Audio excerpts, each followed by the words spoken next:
human responsibility, or chapter 4 of the Way of God, Derek Hashem. And we're going to be in paragraphs 6 and 7 tonight. 6 and 7.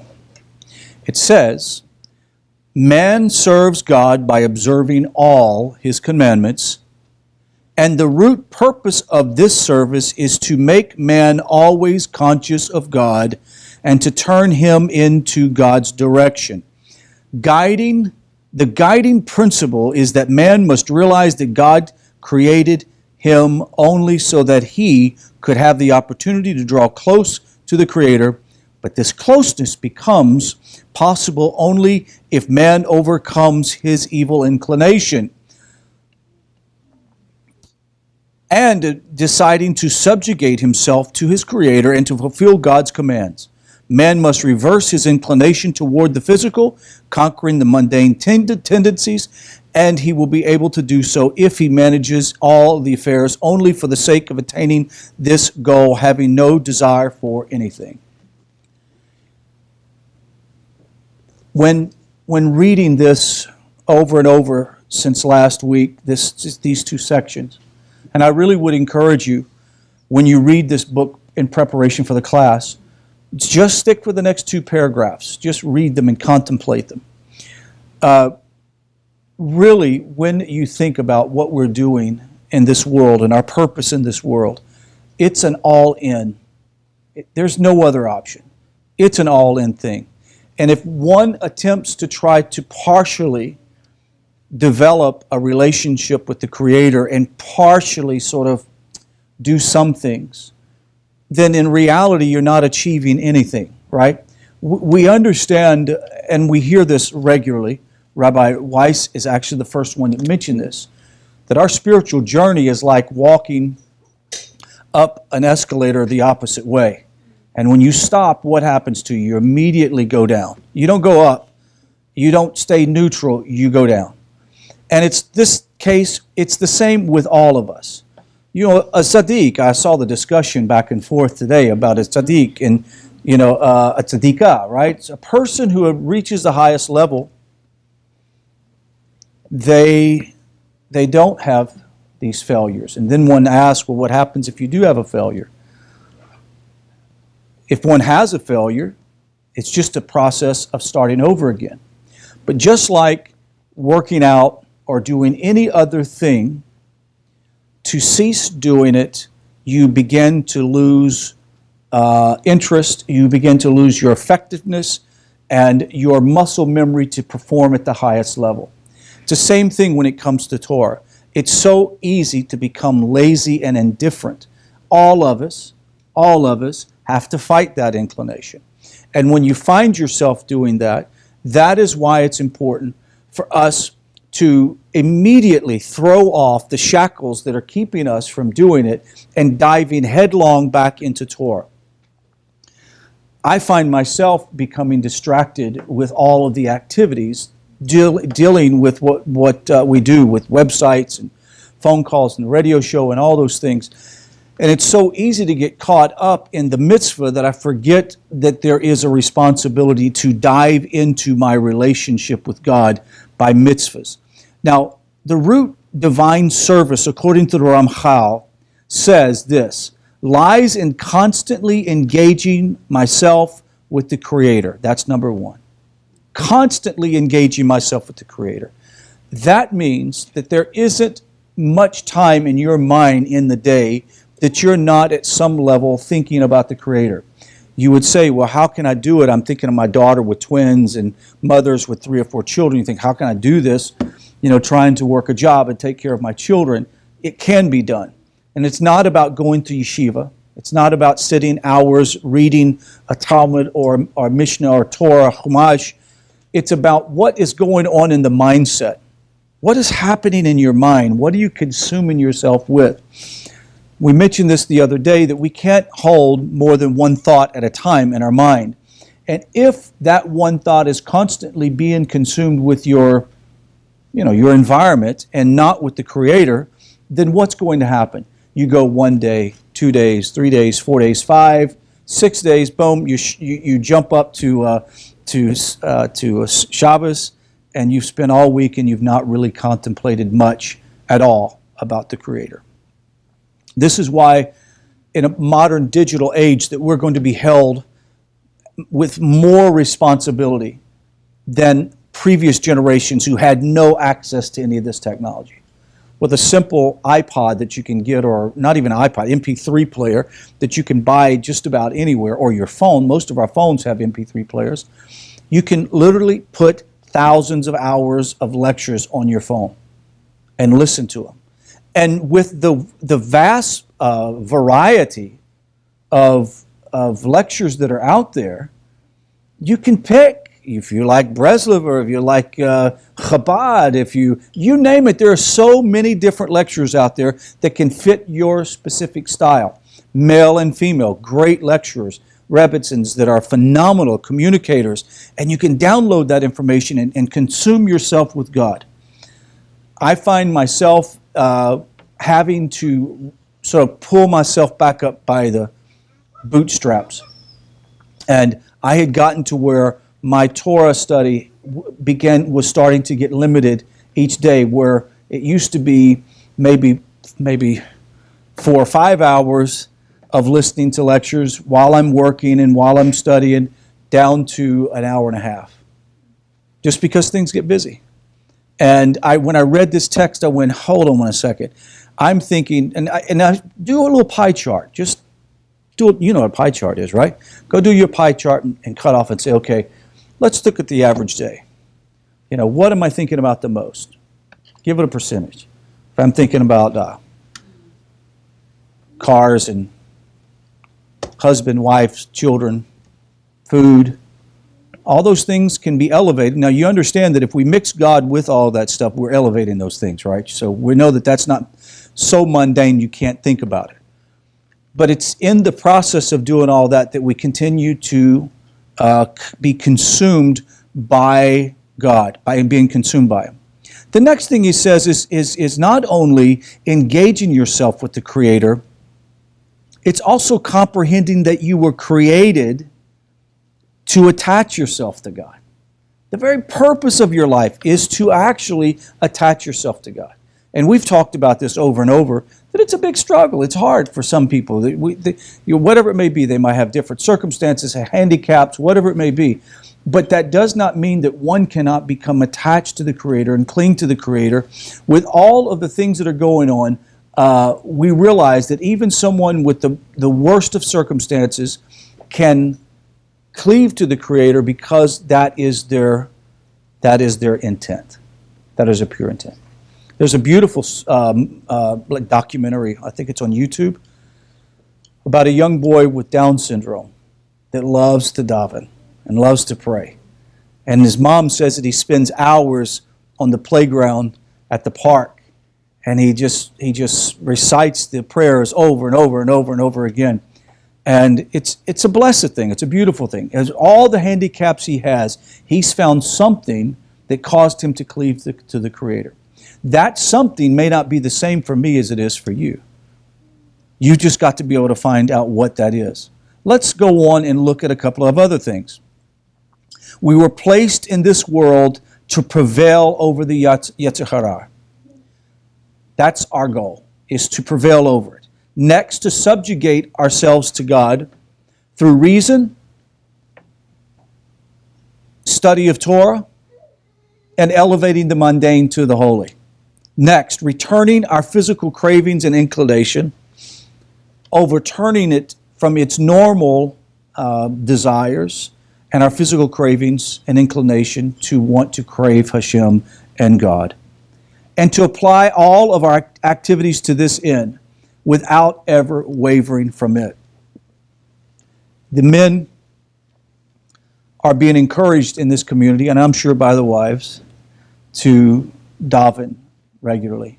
And just the short time of being with the guys that have been showing up, there's a beautiful elevation to drive home in the evenings after Maariv, knowing that you've done this with these guys and you've connected with Kol Israel, all of Israel, to pray those prayers. There's something elevating about that I can't even explain. It just, my wife asked me each evening, it's like, how'd it go? And I said, and that felt good. You know, it's like, for me, I love my swimming pool. And I like taking a dive in the pool, and you get out and it's just cold enough that it's not too cold. You get out and you go, that felt good, right? So prayer is like diving into this pool of spirituality and praying and then leaving from that place going, wow, I'm so glad that I've done that.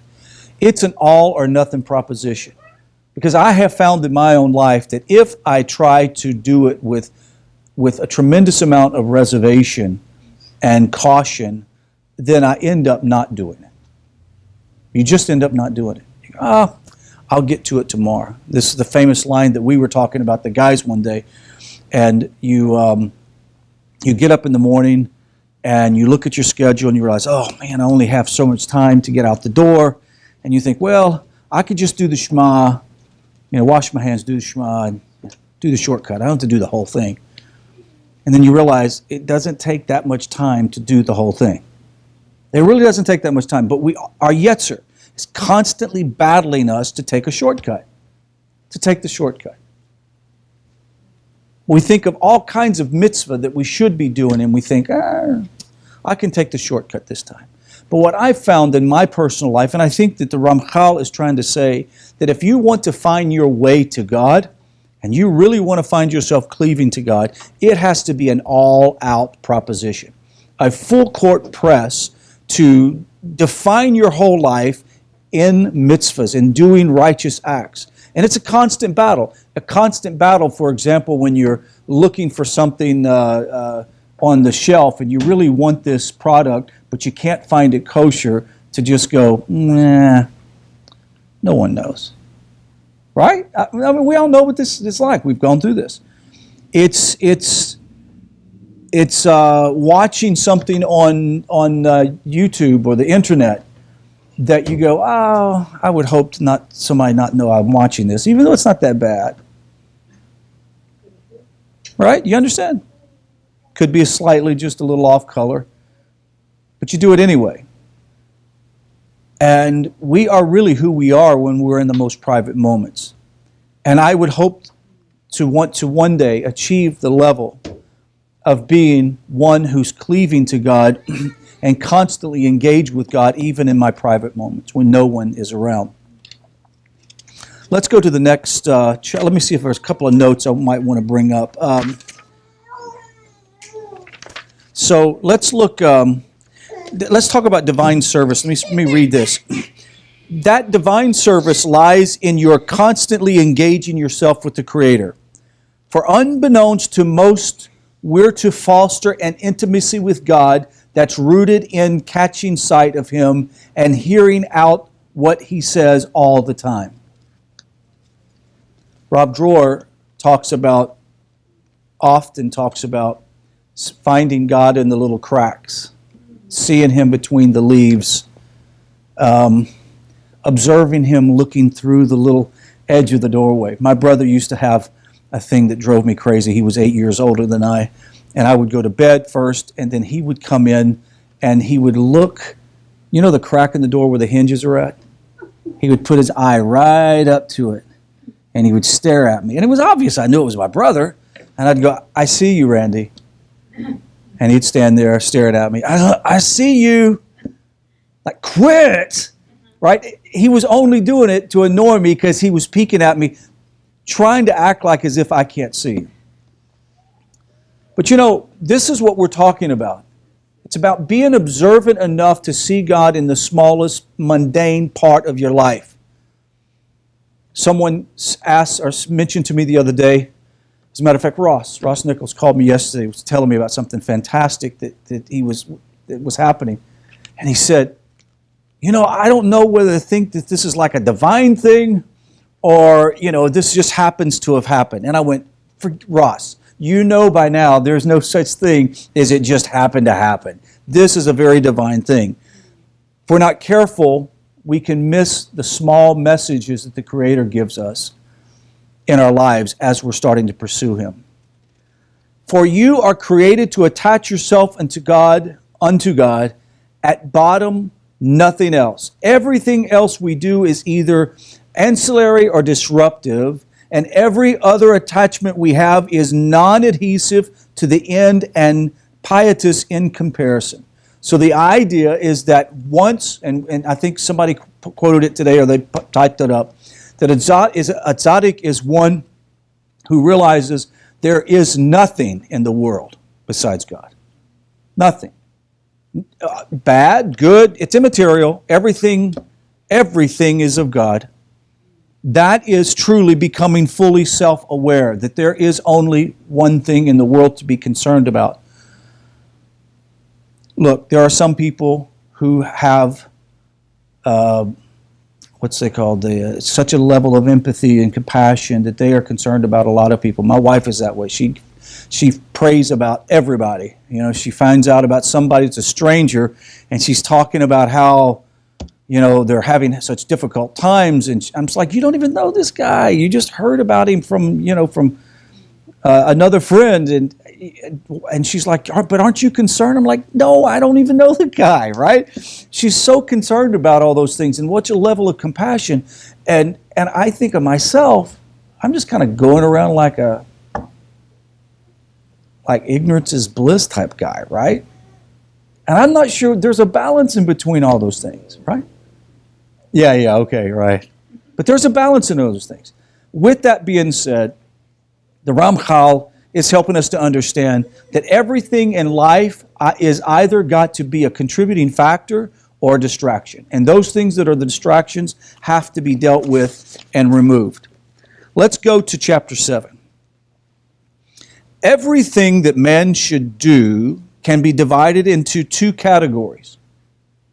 First, there is what he does as a result of commandment, and second, it is done out of necessity.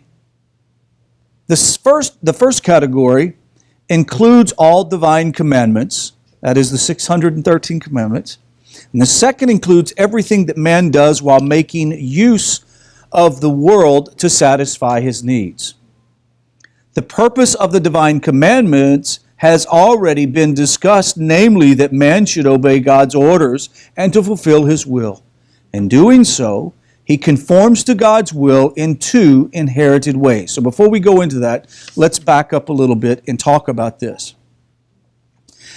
Everything that man should do can be divided into two categories. First is those things that result according to the commandments, that we do according to the commandments, and then those things that are necessary. So let's divide those out. What are the necessary things that you do in life? Help me. Work, eat, sleep. Very important, sleep. What else? That are not commandment related. Get dressed. Worry. Drink water. Deal with a broken car. Deal with whatever it may be. All those things are necessary. You can't do without them. Unlike other religions that says that one should try to divest himself of all worldly cares, in Judaism it says, no, it is along with the worldly cares that you begin to elevate those very negative or mundane things to something holy. But it has to be in combination. So he says everything that man should do can be divided into two categories. First is that which he does as a result of the commandment, and second, that which is done out of necessity. What is those things that are a result of the commandments is our mitzvah, right? It's living a life according to the Torah is another necessity. You've got to have that. It says the first category includes the divine commandments. The second includes everything that man does while making use of the world to satisfy his needs. The purpose of the divine commandments has already been discussed, namely that man should obey God's orders and fulfill his will. In doing so, he conforms to God's will in two interrelated ways. So, do we get to pick and choose what we want to do? That's not an option, is it? Now we know that no one is commanded to do all the commandments. We only have certain commandments that apply to us as individuals. But let me ask you, do we have the option to ignore the ones that don't have anything to do with you? No, actually we're supposed to study all the commandments. Even the B'nai Noach, according to the sages of blessed memory, would be told that yes, you are not obligated to anything more than the Sheva Mitzvot, the 7 mitzvahs, but at the same time, you must study all of the commandments so that you can begin to understand how to live out the Sheva Mitzvot. Very interesting thing. Even though women are not bound to time, or not obligated to time-oriented mitzvahs, that men are, for example, the prayer times, etc. Should a woman study Torah and study the halakha to know what those are? Yes, absolutely. Because how can she help her husband elevate himself spiritually if she herself don't know what those things mean and what they are? So, he says, first of all, he obeys, or the man obeys God's will by doing what he has commanded him to do. And secondly, however, he also perfects himself to do that certain degree associated with that particular commandment. In doing so, he is conforming to God's will all the more, since God desires that man be perfect and attend to the enjoyment of his good. What does it mean to attend to the enjoyment of the good? Let's think about this for a second. How else is our life finally receiving shalom, peace, and tranquility, and happiness?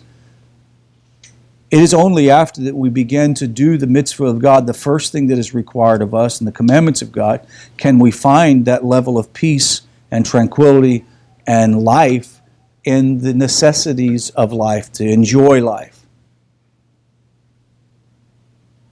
Flowers smell sweeter when a blessing's done over them. Candy tastes sweeter when a blessing's done over it. Food fulfills at a higher level when you say a blessing over. That is engaging God in the commandments and in the necessities of life. There are two sorts of activities that we're going to reiterate. One is the mitzvahs, and second is the things that we do for material benefit. As much as all of us would like to not have to work, Caleb's going out to start looking for a full-time job before college. Be nice to not have to do that, wouldn't it? Sit back and chill out for a while.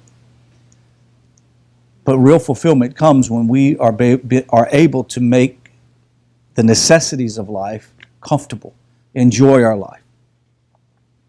As we had already explained in reading the book, we engage in mitzvahs in order to follow God's charges and to fulfill His will. How can we cling to God, and how can we be completely consumed with our connection with God if we're not constantly looking at ways that we can please Him? And we do it by doing very specific things He asks us to do.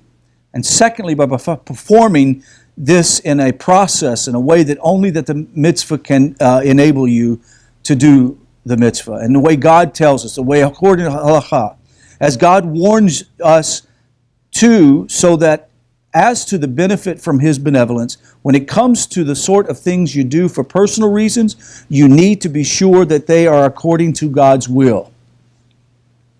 Think about this for a second. What are things that are necessities of life that we do, that are part of living, that are not mitzvah-oriented, they're not commandment-oriented? What example would you give that you would need to see, is this God's will? Think. A job? Taking a certain job. Right? It's a necessity. You have to make a living. But is this job that I'm going to take going to affect my ability to cleave to Hashem or to do mitzvahs? That is where we have to ask ourselves, are the things that I'm doing for a personal reason, is it going to help me in my connection with Hashem, or is it going to hurt my connection with Hashem? And a person should be motivated by the need to maintain our health and well-being rather than just to satisfy our urges. You'd also do best to intend to serve God well and energetically when you do them. For example, our health, keeping up good health, and eating right is all for the purpose of giving us the energy and the stamina to serve Hashem. And a person that doesn't take time to take care of their body and to eat right and to be healthy limits their ability to fully do the mitzvah as God requires. Doing this will lead a person toward perfection. It will allow us to achieve the high standard that mitzvah performance allows, and it will enable us to ennoble all of creation in the process, since it will have been used to serve God. So this idea, two things that we learned tonight, and we'll go back to chapter 6, and it says this. We learn that man serves God by observing his commandments, and the root purpose of this service is to make man always conscious of God. I don't know of another religion that causes you to be completely consumed with God as Torah and Judaism. From the time you wake up in the morning, you're washing your hands, you're saying prayers, you're saying blessings over your food, you're saying your morning prayers, you eat something sweet, you say a prayer, the whole day is consumed with prayer. Completely consumed. Why is mitzvah so important? Because that's what helps you cleave to Hashem. It can't be done otherwise. Next, in chapter 7, we learn that everything that man does is divided into two areas. One is the commandments of God, and next, that which is necessary in your life to survive and to do well. What's important is the commandments cause us to cleave to Hashem. The commandments cause us to completely be directed by the Creator, and it is the necessities that allow us to follow the mitzvah, which causes us to connect to Hashem. And the necessities of life that we conduct ourselves with, if they can be in such a design to cause us to lose our connection with Hashem or not do mitzvahs. And that's why it's important to understand the purpose of God in even the mundane necessities of life. That concludes this shiur, and we shall ask for questions and answers and comments.